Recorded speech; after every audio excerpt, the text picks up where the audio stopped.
Noite. Vamos iniciar a nossa segunda live do desafio, que é a leitura e interpretação do livro 1984 de George Orwell. E hoje vai ser realmente uma noite com muitas surpresas, com uma reviravolta na história, que eu tenho certeza que você vai aprender demais e vai amar todas as considerações que serão feitas nessa live. Então, se você está entrando agora na live, vai compartilhando, chamando o pessoal, acorda que já começou a nossa segunda live do desafio. Eu vou aproveitar aqui nesse início para enviar uma mensagem aqui para o nosso grupo do desafio, que é para a nossa comunidade de leitor proficiente ficar em alerta que eu já estou ao vivo. Deixa eu mandar aqui, vou mandar também no grupo do Telegram, que a gente também tem, que é para informar o pessoal e o pessoal entrando aqui, porque realmente na semana passada foi bem interessante. Boa noite, Márcia, seja bem-vinda. Na semana passada a gente já fez a nossa primeira live, e nessa primeira live a gente contou de modo geral realmente a introdução, né? Toda aquela história da ideia mesmo do Estado totalitário, do regime, né, totalitário, de toda a sua percepção voltada para a alienação das pessoas, né? A ideia do crime, pensamento, ou seja, as pessoas não tinham o direito ou não poderiam expressar a oposição, qualquer tipo, na verdade, de oposição em relação ao partido, e todas as ferramentas, todo o jogo que é colocado dentro do livro como sendo uma forma de monitorar, de controlar e de realmente fazer com que as pessoas, inclusive, tivessem um distanciamento e não confiassem umas nas outras, por medo mesmo de serem denunciadas por estarem, de alguma forma, indo de encontro às ideias do partido. Então, a gente vê o personagem principal, que é o protagonista, que realmente ele tem uma visão diferenciada, ele não se conforma com a forma como ele vê que os camaradas, como assim eram chamados, eram tratados.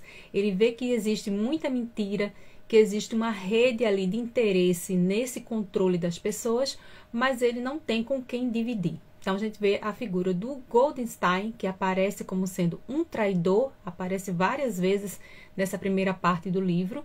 Ele não sabia ao certo onde essa pessoa, ou se essa pessoa ainda estava viva, porque era muito comum a vaporização, que era quando as pessoas de repente sumiam, e também era comum que essas pessoas fossem levadas para o Ministério do Amor, que de amor não tinha nada. Aliás, todos os ministérios, ou seja, o Ministério da Paz promovia a guerra, o Ministério do Amor promovia a tortura, né, e o aniquilamento do pensamento daquela pessoa, para que ela realmente passasse por uma lavagem cerebral e se acomodasse aos ideais do partido.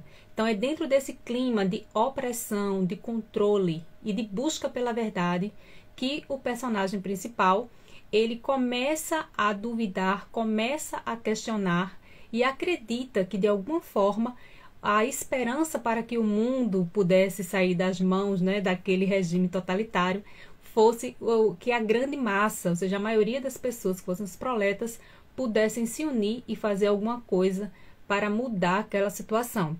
Então, eu já comentei na primeira live, essa é só uma introdução para que a gente possa resgatar algumas informações da primeira live, onde eu falo justamente de Júlia, que aparece na primeira parte como sendo uma mulher que atraía o desejo do protagonista, mas é importante a gente levar em consideração que ele acreditava que ela fazia parte da polícia do pensamento e que poderia estar vigiando, né, a pessoa dele. Isso fazia com que houvesse ali também uma certa repugnância, uma certa aversão da parte dele. E em busca dessas verdades, já no finalzinho da primeira parte do livro, a gente vê que ele vai para o bairro dos Proletas e, buscando alguém que fosse um pouco mais velho, uma pessoa mais idosa, que pudesse contar como era o passado, ele não consegue encontrar alguém que possa dar as respostas que ele quer. Na verdade, ele conversa com o senhor num bar, mas percebe que existe um pensamento muito superficial que não levava ao que realmente ele estava em busca. E ele passa na frente novamente de uma loja onde ele havia, né, ele teria comprado um diário onde ele contava, onde ele se expressava É claro que de forma escondida, porque ele encontrou um ponto cego na casa dele, onde existia teletela, que era justamente o mecanismo usado pelo partido para vigiar constantemente as pessoas e controlá-las, ou seja, até dentro das casas a teletela seria usada ali para esse tipo de controle. Então, vamos chegar agora na segunda parte do livro. Esse livro ele é dividido em 3 partes, assim nós dividimos no nosso desafio. A primeira parte a gente viu na semana passada, hoje a gente vai comentar sobre a segunda parte do livro e no próximo dia 31, que é segunda-feira que vem, nós vamos analisar a terceira parte do livro, tá bom? Então, se você ainda não começou a ler, não tem problema, comece logo a ler, vá conhecendo. É realmente um livro que vai te conquistando, que vai te colocando naquela, vamos dizer assim, aquela forma de achar assim, nossa, o que é que vai acontecer depois, né? O que é que vai acontecer com o personagem? A gente vai realmente mergulhando dentro da história. É uma narrativa envolvente. Então, quem ainda não começou, basta estar lá no grupo, que lá no grupo, tanto eu tenho um grupo no WhatsApp, também tenho no Telegram. Lá você pode pode fazer a leitura através de um PDF. Esse livro é importante salientar que já é de domínio público no Brasil. Por isso eu tenho um PDF dele nos grupos de acesso, onde você pode ir acompanhando a história. Então, assim, mesmo que não tenha começado, comece, que eu tenho certeza que vai ser interessantíssimo e que você vai aprender muito a respeito de como, de uma maneira velada, de uma maneira sutil, a sociedade ela pode ser comandada por aqueles que estão no alto poder. Então, não é nada que o grande irmão, por exemplo, né, que é aquele que tudo vê, que tem esse sistema de vigilância excessiva e de controle das pessoas, ele em nenhum momento vai de uma maneira clara, porque era só uma imagem, eles sequer sabiam se era de fato uma pessoa que existia ou se era só uma imagem utilizada para passar essa ideia de vigilância. Ele tinha até um ar um tanto, vamos dizer assim, até simpático. Mas é justamente nessa simpatia, nessa tentativa de convencer através das boas ideias, que são ideias muito mais, vamos dizer assim, vantajosas para quem está no poder do que para quem está sendo subjugado. Mas uma coisa que é muito importante, que quem está sendo subjugado acredita que está recebendo o melhor. Então, essa ideia do duplo pensamento, a gente utilizou, tudo isso a gente comentou na primeira live. Então, se você não assistiu a primeira live, vá lá no feed desse Instagram, que é o @professorandresa. Assista essa live, porque ela vai te dar uma introdução da primeira parte, dos personagens principais. E se você também quiser assistir no canal do YouTube, é importante que você vá lá no Professor Andresa, lá do canal do YouTube. E não esqueça, viu, gente? Quem estiver assistindo pelo YouTube, curta, compartilhe, para que esse conteúdo possa chegar para mais pessoas. Então, rapidinho aqui, eu vou enviar uma mensagem para o pessoal do grupo. Pessoal ir chegando.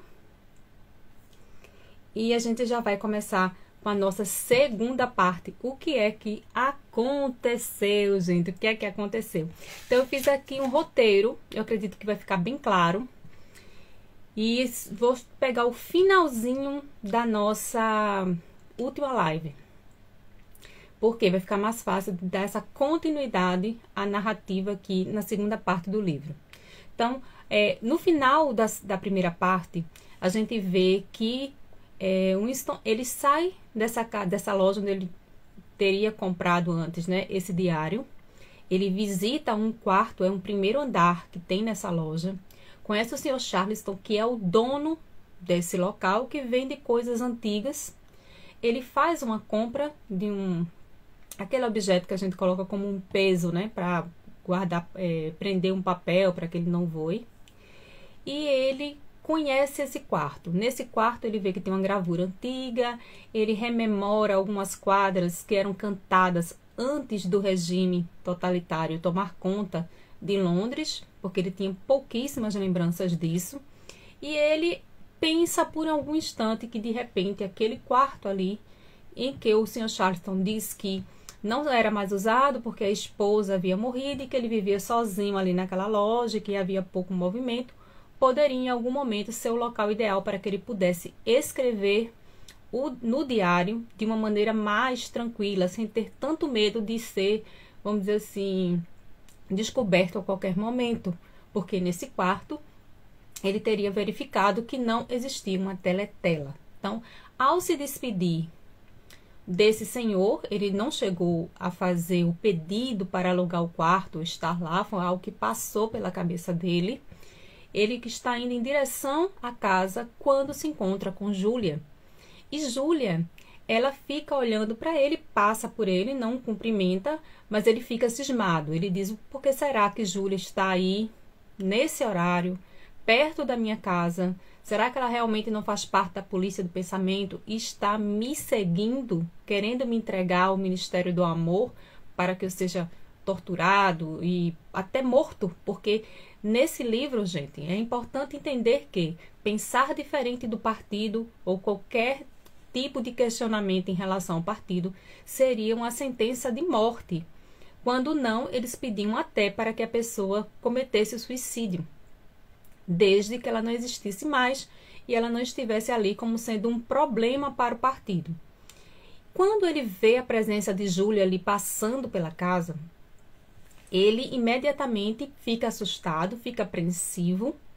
Ela passa e depois ele ficou pensando, eu deveria ter ido até ela, eu deveria ter a seguido e, inclusive, deveria ter pego uma pedra, ter arremessado na cabeça dela e tê-la matado para que ela não me denunciasse, para que ela não chegasse a me denunciar por ter me visto a essa hora na rua e é muito provável que ela já estivesse me seguindo. Então, era essa desconfiança que ele tinha em relação a Júlia. Só que aí ele não faz, ele volta para casa e ele fica um tanto preocupado com o fato desse encontro ter acontecido e de tantas dúvidas que ele tinha em relação a ela em si. Então, na segunda parte do livro, a gente já começa com o encontro de Winston com Júlia no ambiente de trabalho. Ela fazia parte do Ministério da Ficção, e esse Ministério da Ficção, ele era responsável pela produção de livros que tinham conteúdo pornográfico. Boa noite, Elaine, seja bem-vinda. Esses livros, eles tinham um conteúdo pornográfico, mas assim, ela não escrevia as histórias. Na verdade, ela trabalhava com as máquinas. E por que esse Ministério da Ficção existia? Ele existia como uma forma de entretenimento e esses livros com conteúdo pornográfico eram distribuídos aos proletas. Então, eles acreditavam que quanto mais essas pessoas estivessem ali envolvidas com aquele tipo de história, provavelmente não estariam se preocupando com a sua própria realidade ou fazendo qualquer tipo de questionamento. Então, até o uso da pornografia era também utilizado intencionalmente para que essas pessoas estivessem sobre o jugo e sobre aquele tipo de dominação, né, que era a alienação total da sua realidade. Quando ele encontra Júlia lá no ambiente de trabalho, percebe que ela está com o braço numa tipóia quebrado, mas que ela estava machucada. Ele a vê, ela não estava tão distante dela, quando de repente ela escorrega, cai. Quando ele ficou sem saber bem o que fazer, até porque a gente sabe que dentro do Estado totalitário, dentro dos preceitos do regime, eles não deveriam ter sentimentos ou qualquer tipo de relação amistosa, mas aí ele decide, mesmo sendo filmado por uma grande teletela que tem lá nesse ambiente, ele vai ajudá-la e ela aproveita para dar um papel, uma cartinha, um bilhete, um papel dobrado, e quando vai ajudar, ela arruma uma forma de colocar esse bilhete na mão dele. Então, ele sente que tem um bilhete, ele imediatamente guarda no bolso, porque ele estava sendo vigiado, a ajuda a levantar e cada um segue o seu caminho. Então, ele volta para o Ministério da Verdade, que é onde ele trabalha, na verdade, produzindo mentiras, né, reescrevendo a história de maneira mentirosa para justamente, na verdade, controlar as pessoas, enganá-las para que elas continuassem fiéis ao partido.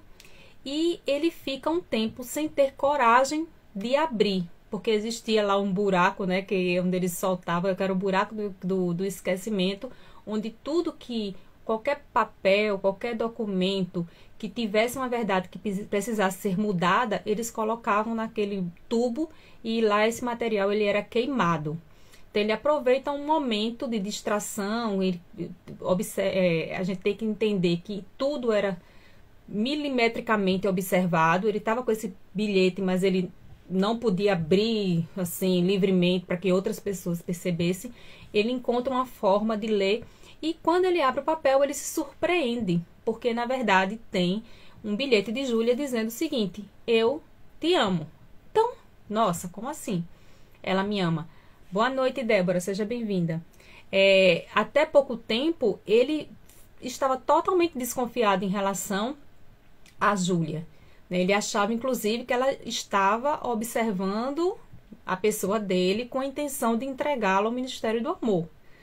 Até ele tinha esse tipo de desconfiança. E receber essa mensagem de que ela o amava foi algo que chamou bastante atenção e o deixou bastante curioso, intrigado. Como assim ela me ama? E aí ele encontrou, durante muito tempo, ele foi buscando formas no refeitório de chegar próximo a ela, de tentar conversar com ela, entender qual era a verdadeira intenção de Júlia em relação a ele. Só que as coisas não foram tão fáceis assim. Todas as vezes que ele se aproximava, sempre alguém sentava perto dela na mesa, ele teria que se sentar em outro, um colega de trabalho chamava, e isso foi dificultando essa comunicação. Até que chegou o momento que finalmente eles conseguiram trocar algumas palavras. Isso teria que ser feito de uma maneira muito rápida, muito sutil. E ela acaba dizendo a ele que eles precisariam de um local mais, vamos dizer assim, mais discreto, onde eles pudessem conversar a respeito daquele, vamos dizer assim, sentimento, daquele interesse que ela tinha em relação a ele. E isso no meio de uma feira, ela passa por ele, diz uma palavra, diz uma outra frase. Então eles foram criando formas de irem se comunicando por parte, até chegar à conclusão de que ela chega para ele e diz assim: vamos fazer o seguinte, a gente vai se encontrar num determinado local, diz a ele como chegar nesse local, que ele deveria chegar antes dela, 30 minutos antes dela. Então era tudo bem organizado para que ninguém percebesse que eles estariam se encontrando. É importante deixar claro aqui para vocês que se vocês já estão lendo ou ainda não sei se já leram essa segunda parte, a primeira parte é importantíssima. Por quê? Porque na primeira parte a gente já vê o quanto essa questão do relacionamento amoroso era totalmente censurado pelo partido. Então, por isso, eles não poderiam ser vistos juntos. Porque, inclusive, eles não deveriam ter nenhum tipo de relação amorosa ou sexual se não fosse com o objetivo da procriação. Tanto que eles já tinham um certo trauma, vamos dizer assim, do casamento dele com Catherine, que é a mulher que ele tinha, mas que depois foi embora porque não conseguiu ter filhos, porque essa relação que ele tinha com a ex-esposa era muito fria, no sentido de que ela realmente só queria cumprir o desejo do partido. Durante essa segunda parte do livro, a gente já entende até pelo próprio posicionamento, o próprio entendimento de Júlia, que ela também tinha passado pela escola para mulheres e que lá era ensinado que assim deveria ser. Então, tudo deveria ser feito a favor do partido, inclusive essa questão de ter filhos. Então, os proletas, eles teriam total liberdade, né, para praticarem sexo, para terem relações amorosas e assim vai, enquanto que as pessoas que faziam parte do partido externo não tinham essa mesma liberdade, tá bom? Então, por isso, eles estavam tentando fazer esse encontro às escondidas, eles não poderiam ser vistos. E isso era considerado até traição ao partido, uma desobediência ao regime. Vamos lá, só para explicar um pouquinho por que tudo isso era feito de maneira escondida. Então, eles se encontram nesse bosque, é um lugar onde tem muitas árvores.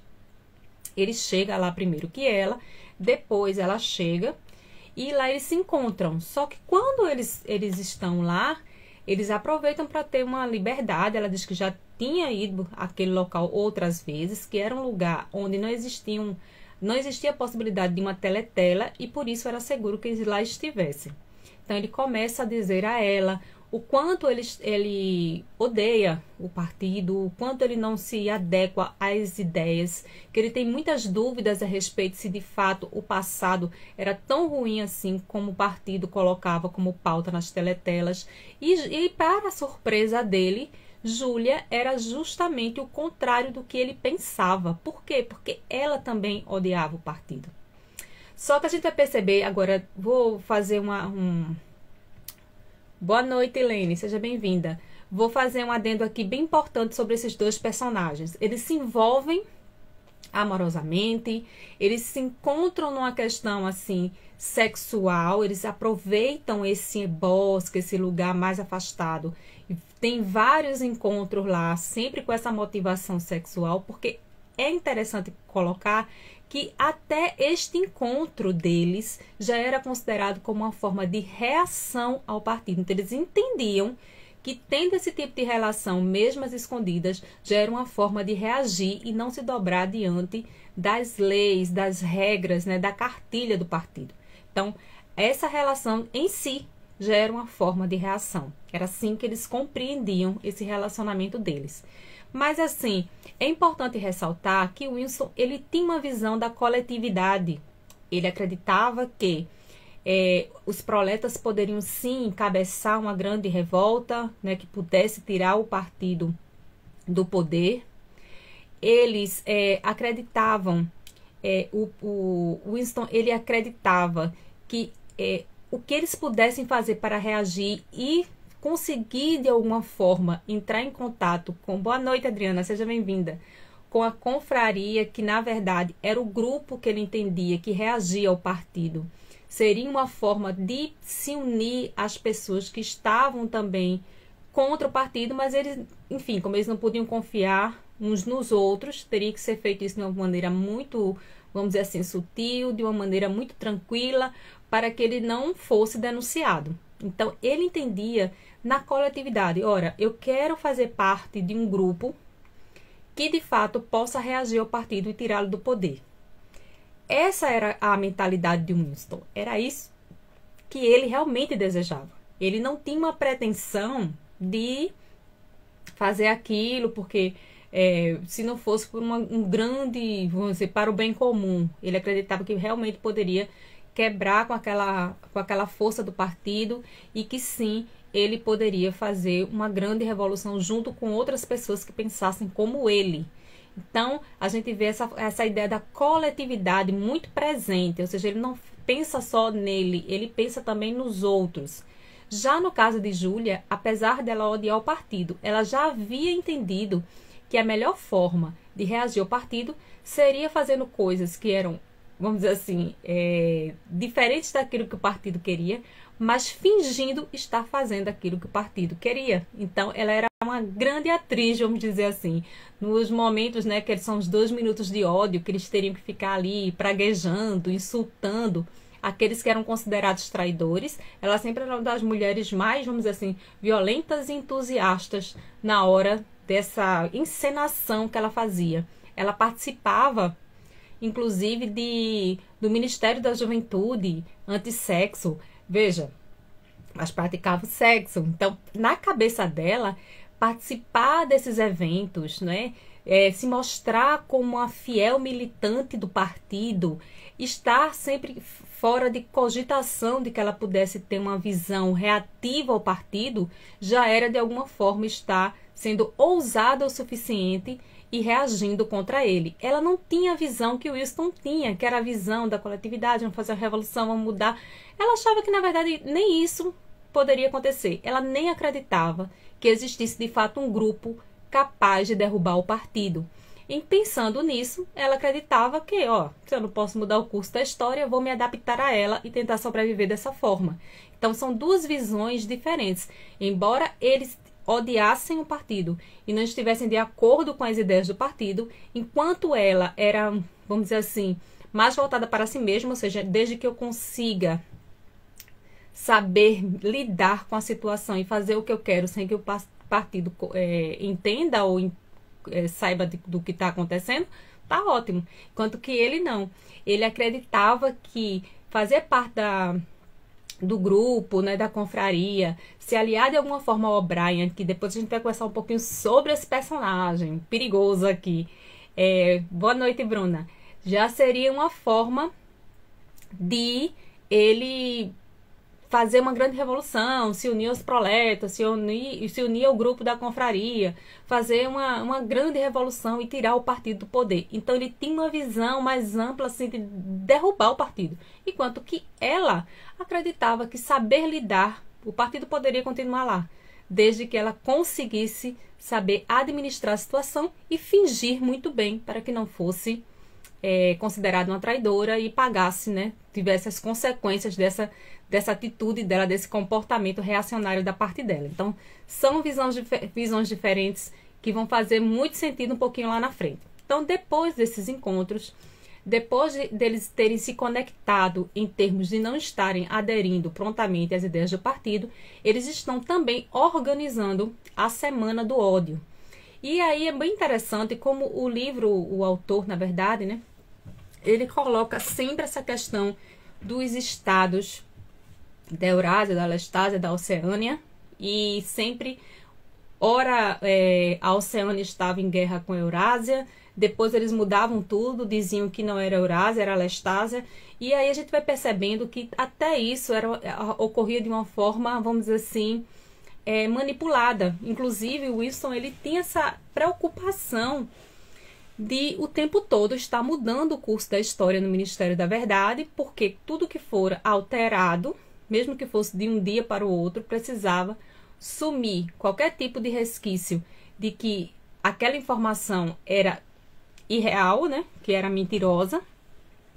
Mas no final das contas a gente percebe que a ideia é que a guerra sempre estaria acontecendo.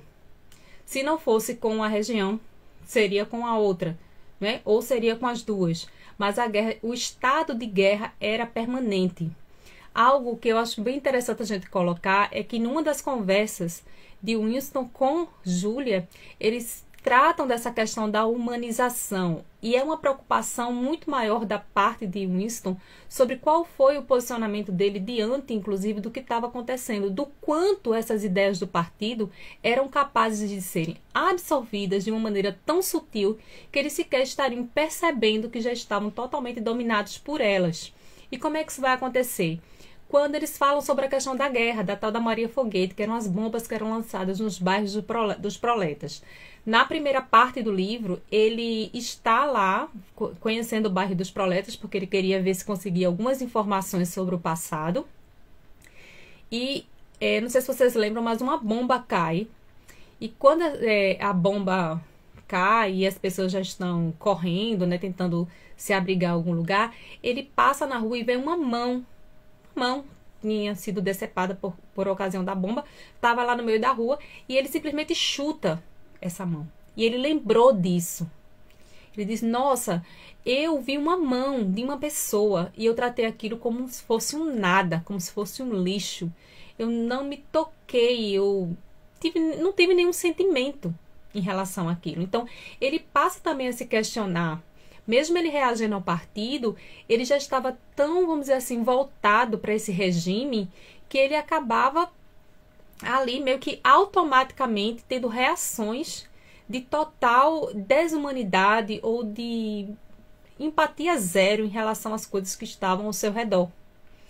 E ela, assim, ela começa inclusive a cogitar que de repente essas bombas que caíam não eram lançadas pelo país em guerra, pelo Estado, né, que estava em guerra com a Oceânia, mas poderiam ser lançadas pelo próprio partido, com o objetivo de incitar o ódio da população em relação a uma determinada região. Então, Júlia desconfiava que até a guerra existente, ela sequer existia. Eram os próprios membros do partido interno, que era do alto escalão, que poderiam estar jogando essas bombas para fazer com que a população tivesse ódio dos seus ditos inimigos.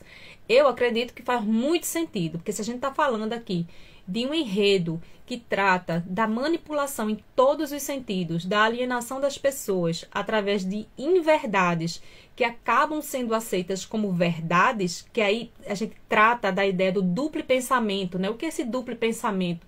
Você ter uma ideia, vamos dizer assim, uma ideia positiva, uma ideia negativa, você sabe que uma é positiva, você sabe que a outra é negativa, mas quando você faz menção dessa palavra, que seria, né, essa palavra da nova língua, como eles colocavam, você acaba acreditando que uma coisa pode ser, uma coisa diferente da outra pode estar numa mesma situação.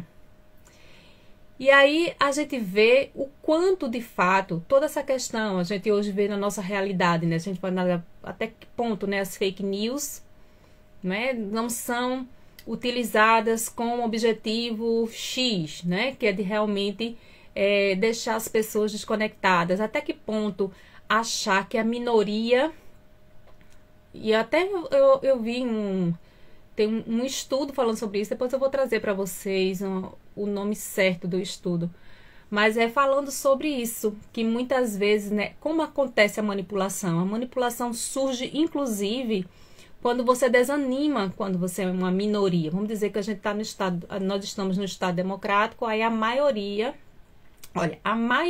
pensa assim. E muitas vezes essa não é uma maioria, vamos dizer assim, às vezes é um grupo que pode ser minoria, mas que faz mais barulho que a maioria. Então, quando essa maioria silenciosa, ela não reage, né, ela não toma uma atitude, ela permite que uma minoria barulhenta se torne maioria. Então, é muito importante que a gente tenha uma visão mais crítica e muito consciente da nossa realidade para que a gente não seja realmente alvo da manipulação. Quem veicula as informações, né? Será que existe neutralidade? Até que ponto existe imparcialidade? Uma coisa eu posso dizer a vocês claramente, porque é o que eu acredito, é que na linguagem eu não acredito em neutralidade.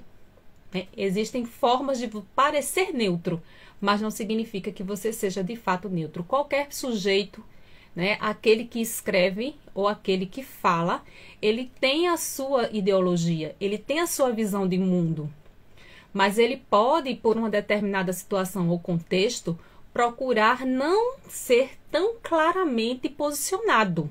E isso existem formas dentro da linguagem de fazer esse tipo de coisa.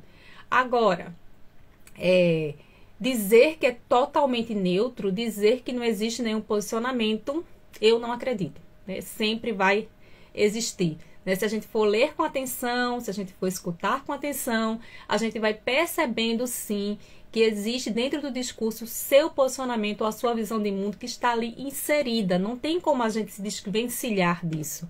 Agora, existem discursos que são feitos com o objetivo de não serem tão claramente, vamos dizer assim, entendidos, né? Eu já faço isso, eu preparo esse discurso com essa intenção. Por isso, é importante a gente ver como aqui é tão abordado no livro, né? A questão da manipulação através das palavras. Por que essa fixação por parte do regime totalitário de fazer uma nova língua? Né? Por que uma nova língua? Porque quando a gente tem acesso a todas as palavras com seus sentidos e significados, existem interpretações, existe a liberdade para pensar. E uma das coisas que mais o Estado ele preza é, primeiro, corromper ou desconstruir a história, porque um povo que não tem memória, um povo que não tem conhecimento de sua história, é muito mais facilmente manipulado. E depois, uma das coisas que ele vai fazer é mexer na linguagem, na forma como essas pessoas se comunicam. E aí, minha gente, esse livro, para mim, ele é interessantíssimo, porque ele faz a gente começar a perceber como muitas vezes, de uma maneira sutil, não é agressiva, não é ninguém me amarrando ou colocando, sei lá, uma corrente na sua mão, mas você é um ser social, você vive numa sociedade. Então, você acaba, muitas vezes, se conectando com informações que, na verdade, tem um objetivo só de te fazer se posicionar de uma forma A ou de uma forma B com um determinado objetivo. E a gente precisa tomar cuidado se esse objetivo é o objetivo que é como acontece no livro, do partido interno, que são aqueles que recebem as grandes benesses. Se a gente for observar as classes dentro do livro, claramente a gente percebe, inclusive nessa segunda parte também é reforçado, o quanto os proletas recebem o quase nada, e ainda agradecem por isso, acham que estão sendo beneficiados. É a mesma coisa você dizer assim, nossa, eu estou muito feliz porque pelo menos eu tenho, sei lá, metade de um pão. Muito obrigada, só tenho metade de um pão. Ele agradece, né? Porque ele se conforma com sua realidade. Essa aqui é a grande verdade. Ele acha que se ele disser assim, olha, hoje você não vai ter um pão não, é metade de um pão não, você vai ter agora um pão inteiro. Ele diz, nossa, que pessoa maravilhosa, agora eu vou ter um pão inteiro. Então, quando a gente chega lá no partido externo, eles tinham também restrições, né? Fala muito do gin, da comida ruim, não é? Do cheiro de óleo da comida. Eles não viviam também, as pessoas do partido externo, com uma vida maravilhosa, do bom e do melhor. Mas o partido interno, ele tinha acesso a tudo, ao luxo, à melhor comida. Tem uma ideia, eles tinham direito a vinho, chocolate, champanhe, não era o gin lá que era servido para o partido externo. Então, se a gente for analisar, aquilo que é o selecionado, aquilo que é o melhor, está sempre lá, no alto, né? No alto partido. São essas pessoas que desfrutam das regalias da riqueza. Enquanto que os que estão abaixo, eles devem se contentar com aquilo que o partido interno ou que está acima entrega para eles, que sempre é infinitamente menor que aquilo que eles recebem. Então, o livro ele deixa claro como existem essas diferenças, né? E a gente vai observar que não é tão distante, não, da nossa realidade. Eu falo da realidade mundial, eu não estou falando de uma coisa em loco, não. Eu estou falando de uma coisa mundial, né? As pessoas mais poderosas são aquelas pessoas que de fato desfrutam de todas as benesses e muitas vezes os proletas ou a grande massa, ela recebe algo que não é o que ela deveria receber, né? Mas enfim, às vezes até recebe e agradece, achando que já está recebendo muito. E a gente precisa refletir sobre essas questões, sim. Esse livro, eu até vi algumas situações falando sobre ele, mas eu acho que ele é bem profético mesmo. Porque ele foi escrito em 1948. Mas um livro extremamente atual, quando fala da realidade, quando fala dessas questões das manipulações, das alienações da sociedade, de como o Estado, né? Seja ele de esquerda, ou seja ele de direita, de extrema, seja fascismo, enfim, seja lá qual for o regime, como pode ser usado para benefício próprio e como pode ser uma forma de dominar as pessoas para seu bel prazer, né? Para o seu grande benefício. Então, o próprio George Orwell, ele não fez, inclusive, ele era... foi até criticado, né? Porque ele era de esquerda, mas ele também criticou a esquerda, né? Ele também criticou. Ele disse, independente de qual sejam os lados, se isso é usado de uma maneira, vamos dizer assim, para benefício próprio do partido, se é feito para manipular, se é feito, né, para tirar as pessoas de uma visão real do que está acontecendo, é errado. Então, por isso ele foi bastante criticado, porque assim, ele não olhava a ideia de ser A ou de ser B, mas ele olhava o que era certo ou o que era errado. Inclusive, tem alguns amigos que diziam que ele era uma boa pessoa, mas eu considerava ele até uma pessoa chata, porque ainda não tem essa coisa de, é meu amigo, então vou dizer que tá tudo certo, meu inimigo, então tá tudo errado. Não, ele via tanto de um lado quanto do outro questões que precisavam ser mudadas. Ele era contra essa ideia da manipulação. Então, vamos lá. Voltando aqui para a história, o que é que acontece? A gente já sabe que está tendo esse encontro, essa reação, esse posicionamento, tanto da parte de Winston como também de Julia. E aí vai acontecer uma coisa, gente, que eu acho que é muito importante. O próprio Winston, ele tinha uma, vamos dizer assim, uma simpatia em relação ao O'Brien. Esse O'Brien, ele faz parte do partido interno, ou seja, ele faz parte do alto escalão do partido. Ele sempre que olhava esse personagem que é o O'Brien, ele ficava pensando assim, nossa, eu sinto que ele é uma pessoa que eu posso me aproximar. De repente ele tinha alguma informação sobre a confraria, que seria esse grupo opositor ao regime. Mas ele não tinha certeza. Então ele já havia, inclusive, comentado com Júlia a respeito disso. Ela, assim, na verdade, Júlia não estava nem tanto preocupada com isso, não. Ela não estava muito afim de se preocupar com essa história, não. Ela achava que eles tinham que viver ali arrumando um jeito de se encontrar até um certo tempo, cada um ia se virando e deixar essa história toda de grande revolução para lá. Ela não estava muito afim disso, não. A Adriana colocou aqui, eu estou gostando do livro e de suas considerações sobre ele. Ainda não terminei, mas já estou gostando. E consigo ver também essa realidade do livro e nossa realidade atual no mundo. Exatamente, Adriana. Por isso que esse livro, assim, para mim, ele é muito atual. Muito atual mesmo. Agora é um livro, assim, a gente sabe que não é um livro, assim, que economiza nos capítulos, né? É um livro mais longo, mais denso. Mas ele é muito interessante. Então, à medida que a gente vai lendo, a gente vai descobrindo tanta coisa que é bem, assim, interessante. A gente vê o quanto o autor, ele realmente estava ali, parecia que ele estava fazendo uma projeção realmente para o futuro, né?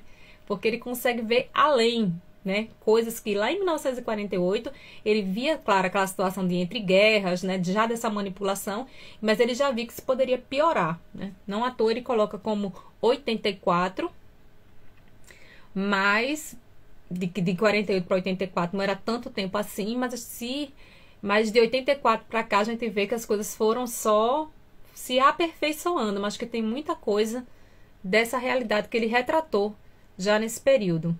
E vamos fazendo as comparações com a nossa realidade. Exato. E isso que chama atenção, né? Inclusive, esse livro, 1984, ele é recomendado, né? Assim, um dos livros que você não... O primeiro que é considerado um dos maiores livros realmente do século XX, e aquele livro que você não pode deixar de ler. Sabe aquele livro que coloca nas listas que você precisa ler, você precisa conhecer?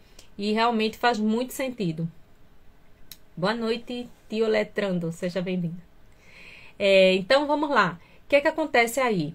Ele fica muito curioso em relação ao O'Brien, né? Ele fica pensando, nossa, será que o O'Brien é uma pessoa de confiança? Será que é uma pessoa que pode me ajudar a entrar nesse grupo que é a confraria e descobrir se realmente esse Goldenstein, ele existe de fato? Se ele, de alguma forma, está livre e fazendo alguma coisa contra o partido? Esse era o objetivo de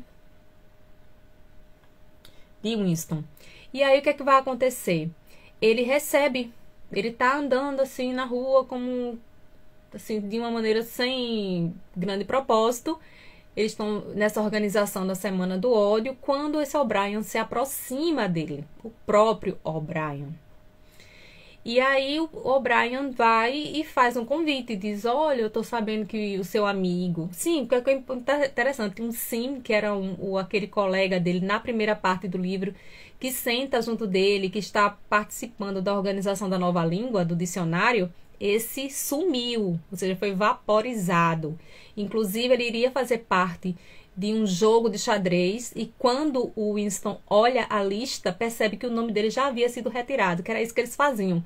Quando eles queriam desaparecer com a pessoa, não existia mais nem registro de nascimento dela. Desaparecia, era como se ela nunca tivesse existido, e as pessoas, já sabendo dessa regra, sequer poderiam mais falar nela, ou seja, se ela desapareceu é porque ela nunca existiu.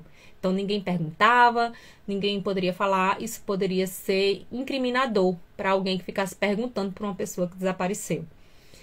E ele fala sobre o dicionário, dizendo que ele sabia usar bem as palavras, começa ali a arrumar um papo ali com ele e diz que gostaria de encontrá-lo na casa dele. Então, nossa, ele ficou perturbado com isso. Ele pensa, como assim? Então, de fato, deve existir a confraria, né? Como é que O'Brien se aproxima de mim? Então, naquele misto de curiosidade, ele aceita esse convite e vai até a casa de O'Brien, mas ele não vai sozinho. ele convence Julia a ir com ele. Então, eles chegam juntos. Uma vez chegando juntos, eles já estariam ali praticamente se colocando num problema muito sério, né? Porque não teria como voltar atrás. Como explicar a união dos dois ali naquela casa. E aí o O'Brien faz questão de fazer uma grande encenação. Ele desliga a teletela, ele diz, nossa, eles podem desligar. O pessoal do partido interno tem o poder de desligar a teletela. E é isso que ele faz para fazer com que eles se sentissem mais à vontade. E aí ele começa a falar que de fato existe o Goldenstein, que ele é o líder do movimento, que existe um livro que conta toda essa história, né, que era esse alvo de curiosidade de Winston, e fala para ele que sim, ele é um dos participantes da confraria, que Winston e Julia podem fazer parte. Antes, ele coloca uma série de guerra. Você é capaz de jogar ácido no rosto de uma criança e não se lamentar? Sim. Você é capaz de não sei o que. Começa a dizer coisas horríveis, né? Para que eles fizessem um juramento ali para fazer parte dessa confraria. A confraria, gente, era o grupo oponente ao Estado totalitário. E aí, quando chega a última pergunta, que é: você seria capaz de se separar dela ou traí-la, alguma coisa nesse sentido? Ele diz não. E, na verdade, ela diz não primeiro. E ele demora um pouco, ele pensa e depois ele diz que não, que a única coisa que eles não fariam seria isso.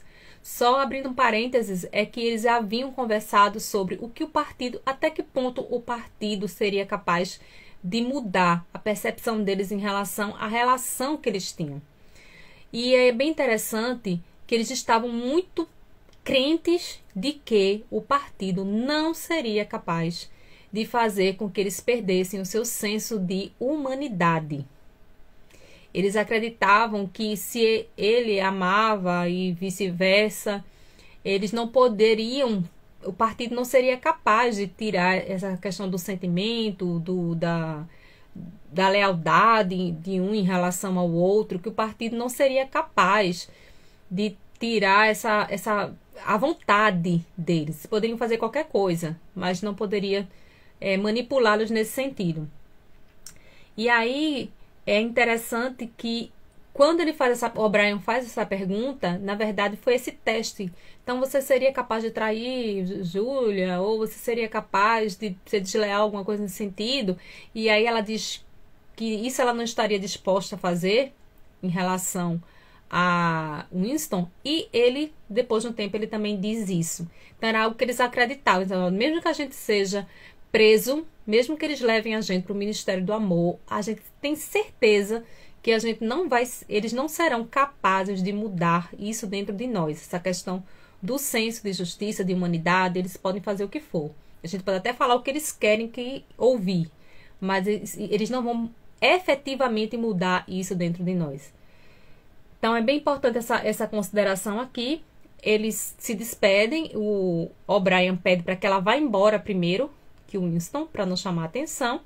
Ela, de fato, faz isso, vai embora. Ele ainda fica um tempo. É importante, nessa parte, mostra que ele bebe vinho, que ele tem um mordomo para ele, ou seja, era uma vida totalmente diferente da vida que o Winston tinha, né? Lá no partido externo, que era só trabalhar para o partido interno. Essa que é a grande verdade. E aí, o partido...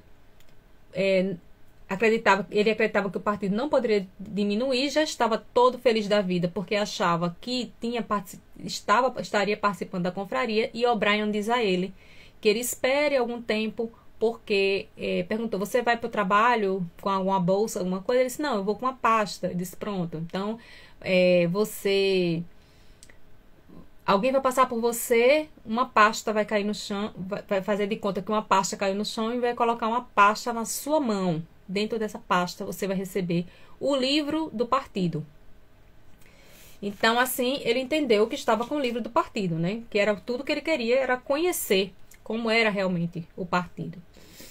E aí ele pensa: nossa, sou aliado de O'Brien, que é um poderoso lá do partido interno, que é um traidor, pelo menos ele achava que era, né?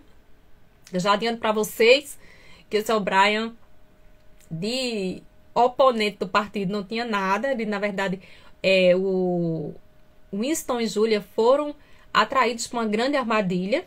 Ele já estava de olho nos dois. Eles acabaram confessando tudo ali para ele. Ele sequer imaginava que estaria entregando de bandeja ali para o partido interno a ideia reacionária que ele tinha. E sabe que o pensamento crime poderia ser tortura ou morte, né? Então ele está ali numa situação bem complicada com Julia. Mas eles não sabiam. Eles achavam que de fato O'Brien seria um aliado. Então ele vai, sai lá da casa, passa um tempo fingindo lá nessa semana do ódio, né? Toda tal. Até que chega um momento em que ele recebe esse bendito deste livro. E marca um encontro com Julia. Antes de chegar nessa parte, é importante salientar que ele tem algumas lembranças em relação à mãe dele. A mãe, ele lembra da mãe ainda como irmã que ele tinha de 2 a 3 anos, ele ainda com 6, passando por uma situação de guerra, com muita restrição, com muita fome. O pai dele já havia desaparecido e ele fica com essas lembranças da mãe na cabeça, porque a última vez que ele viu a mãe, ele havia roubado um pedaço de chocolate. Eles recebiam um pedaço de chocolate que deveria ser repartido. E o menino, ele, enquanto menino, né, ele não só comeu dele, como também acabou roubando o chocolate da irmã, que já estava prestes a morrer, porque era muito doente. E ele foge de casa, assim, sai de perto da mãe, né, para comer o chocolate. Quando ele retorna, a mãe e a irmã já haviam desaparecido. Então, são as últimas lembranças de Winston em relação à mãe. É uma outra questão interessante, que é a preparação da semana do ódio. Vamos lá. É porque eu tô vendo aqui para não perder, mas que eu tô no caminho aqui mesmo, gente. Então vamos lá.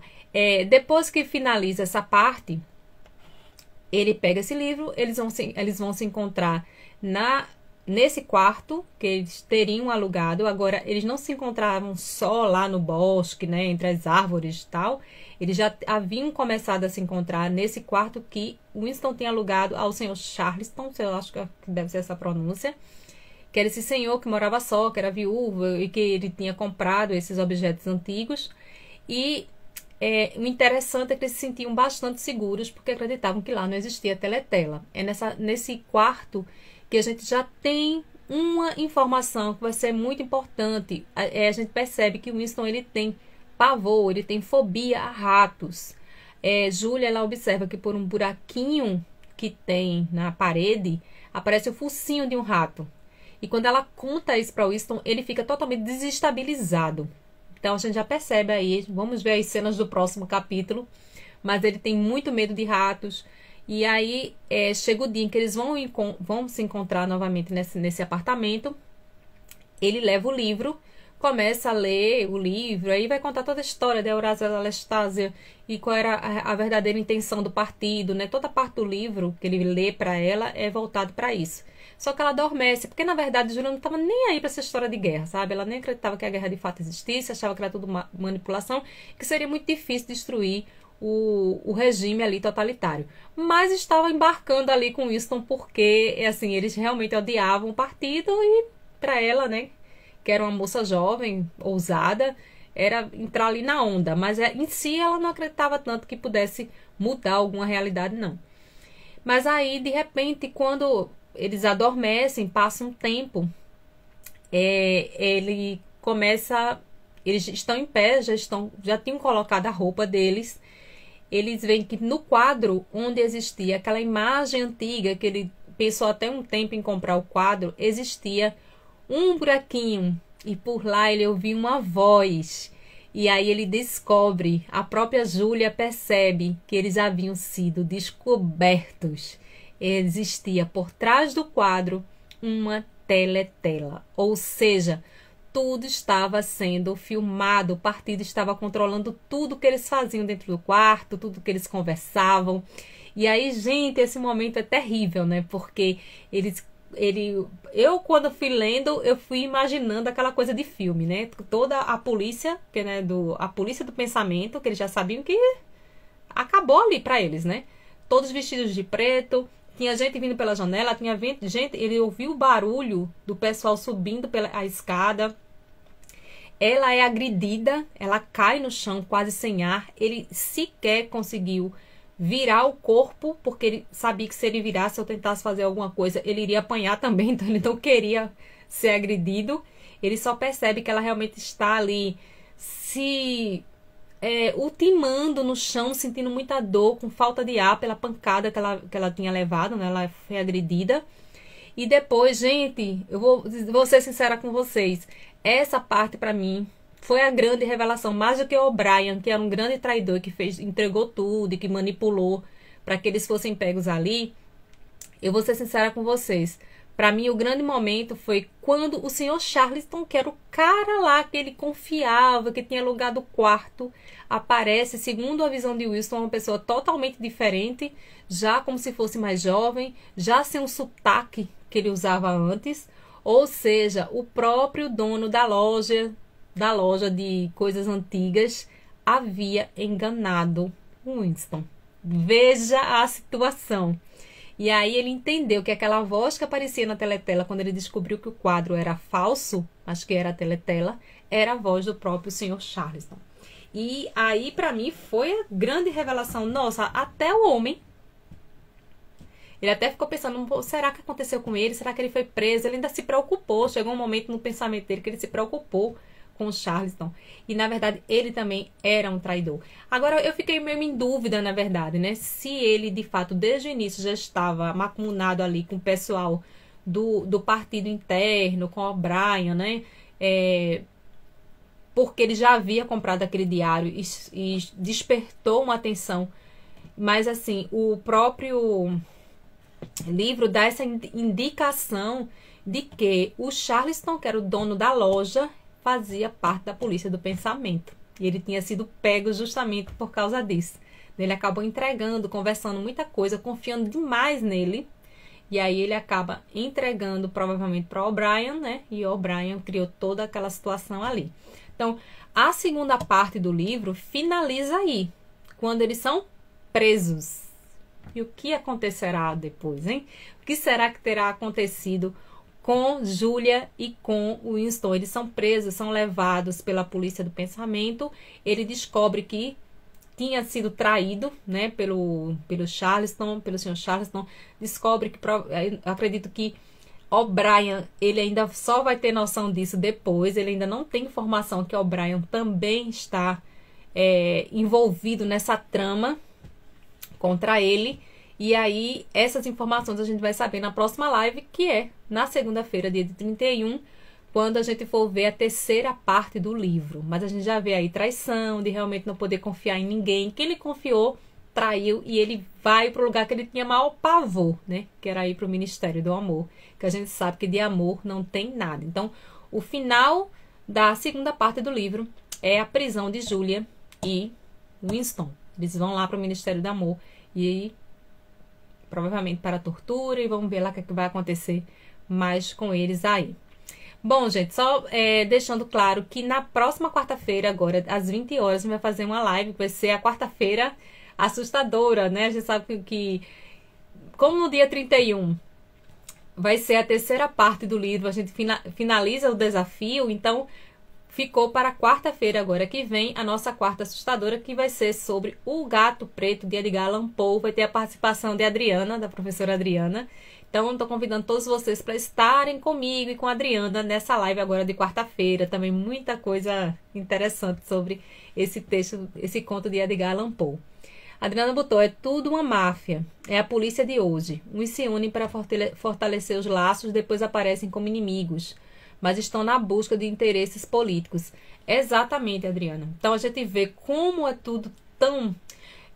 Sabe o que foi que eu fiquei lembrando? Assim, esse aspecto da traição é mais ou menos no sentido que quantas vezes as pessoas vão fazer denúncias, vão prestar queixa, por exemplo, numa delegacia, e pessoas da polícia acabam contando para a pessoa que é alvo da queixa o que você disse, a denúncia que você fez, e você acaba sendo penalizado, inclusive pode ser até com a morte mesmo, porque a própria polícia entregou lá pro bandidão o que é que você foi denunciar.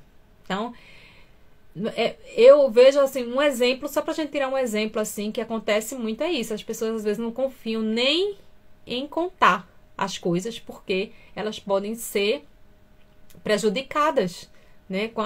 Vou denunciar e qual é a represária que eu vou sofrer? Porque a gente sabe que, infelizmente, claro, né? Existem profissionais, policiais, pessoas sérias, pessoas que estão ali realmente trabalhando, como em qualquer profissão, qualquer trabalho, mas também existem os ditos traidores. E os ditos traidores existem em qualquer ambiente, eles estão espalhados pelo mundo. Por isso a gente tem que tomar bastante cuidado em quem nós confiamos, que a gente pode estar confiando na pessoa errada, né? E esse livro, ele retrata bem isso. Aí o camarada vai, começa a confiar e de repente ele vê a consequência de ter confiado. Realmente, como Winston começou lá no início, ele deveria ter se apegado àquela ideia de que ele não poderia confiar em ninguém. Teria sido mais tranquilo do que ele ter confiado e chegar ao ponto que chegou. Isso me lembra Hamlet. Exatamente. E assim, a gente vai observando, né, como os textos, eles têm realmente um ponto, né? Como eles estão ligados com a nossa realidade. Basta a gente ler com atenção, basta a gente prestar atenção e tomar aquilo como lição até para as nossas vidas. Porque quando a gente toma isso como lição para a vida da gente, a gente sai desse lugar comum, né? A gente começa a ver de outra forma, de uma maneira mais criteriosa, a gente passa a prestar mais atenção no que está ao nosso redor. E isso faz toda a diferença para a gente se proteger também, né? Enquanto pessoas. Então, gente, eu quero agradecer demais a participação de vocês hoje nessa live. Na segunda-feira, a gente vai ter a terceira parte, finaliza o desafio do livro. E na quarta-feira, live, que vai ser a nossa quarta assustadora, com o conto O Gato Preto, com a participação da professora Adriana. Então, não esqueçam, 20 horas a gente tem encontro ainda essa semana. Depois de amanhã, a gente tá aqui de novo, no Bate Canal, para fazer a análise desse conto. A forte intertextualidade. É verdade. Obrigada, Adriana. Foi maravilhoso. Obrigada. Vamos lá, vamos ver o que vai acontecer, né? Com o Winston e Júlia. O que é que eles vão passar nessa terceira parte do livro, que já está chegando lá no finalzinho. E vamos tirar proveito o máximo que a gente puder desse livro, que vale muito a pena. Realmente um livro surpreendente. Gente, beijo para vocês. Até quarta-feira, às 20 horas. E vamos juntos aí, aumentando essa comunidade de leitores, de a gente fazendo realmente uma leitura proficiente e que faz a diferença na vida da gente. Beijos, até a próxima.